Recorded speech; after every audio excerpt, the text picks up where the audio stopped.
Okay, what follows is the video for the solutions for today's class. It's 6, 7, 8, and 10. Over here is what we did in the intro part of the class. So this is example problem 2 from page 63 and how we solved that. And here's 6, 7, 8, and 10. You can see the whole body of these. With each one, we're going to find the initial velocity, final velocity, and time. Plug those into the acceleration equation, which is final velocity minus initial velocity divided by final time minus initial time, and then solve. Paying attention to significant figures. Most of these have 2. And some tricky things that show up.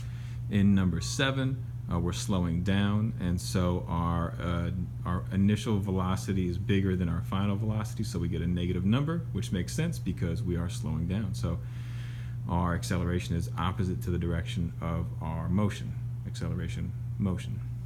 Here we have, we start off with negative motion, we're moving backwards, and then in the end we're moving forwards, so our initial velocity is negative, final velocity is positive, and when we get down here we have to make sure that we keep both those negatives in the solution, and so we end up with 4 plus 3, which is 7.5, and then our answer.